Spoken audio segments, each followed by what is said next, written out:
Is an e-bike, like the one behind me, any use during hot weather?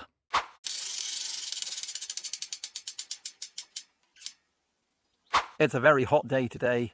It's around about 30 degrees centigrade. So I'm going to be seeing how much the e-bike really helps me in hot weather on the hills. For the last few days, I've been not in my normal stomping ground of Cambridgeshire, but I've come to this place, which is on the border between Herefordshire, Worcestershire and Gloucestershire. It's a lot more hilly than I'm used to. And indeed, I'm going on a ride today that's about 48 kilometres, and it has about 650 metres of climbing in it. Now, I know parts of this route, and there's one particular section where the road is probably around 20%.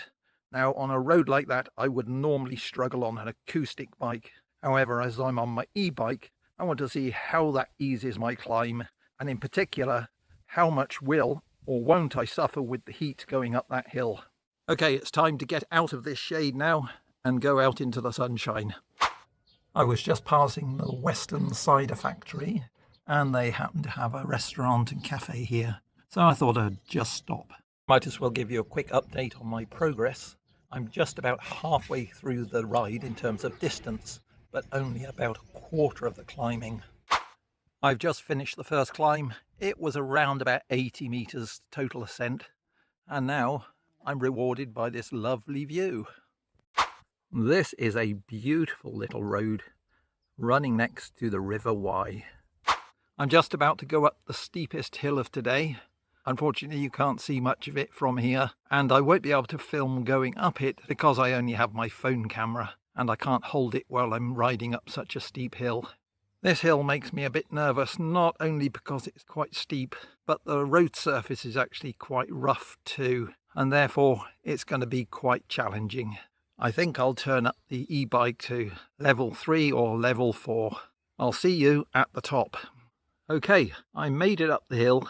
It probably doesn't look too steep on this video, but I recorded a maximum of 18%. It probably averaged about 15% for 200 or 300 meters. Actually, it wasn't as bad as I was expecting, because the road surface is not too bad. So I've got just one last large climb to go. It's about 3 kilometers long, and the ascent is about 150 meters. So that averages out at about 5%. So not too steep, but it is quite long. Anyway, got a bit of a flat and a downhill section next, so I can recover, ready for that last climb. This is pretty much the start of the last ascent, so about 3 kilometers and 150 meters of total ascent. Let's go! So let's answer the original question. Does the e-bike help regulate the rider temperature? And the answer is obviously yes, it does. I think you'd be surprised if I said otherwise. However, there are really two reasons behind why it regulates the rider temperature, one of which is obvious, and the other less so. The first obvious one is you can let the e-bike do a lot of the work up the hills. The rider doesn't need to put in as much effort, and therefore they don't generate as much heat.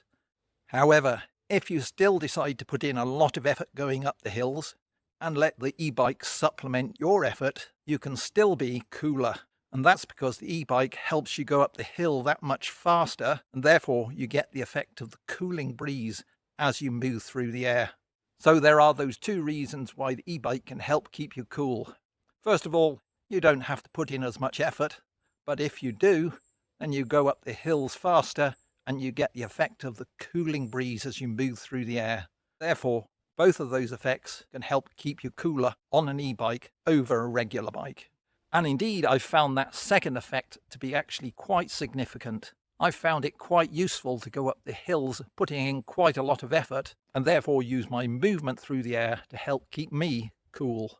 Indeed, some of the hills that I've ridden up today, had I been on a fully acoustic bike, I would have been sweating profusely, and that sweat would have been running down my forehead and into my eyes.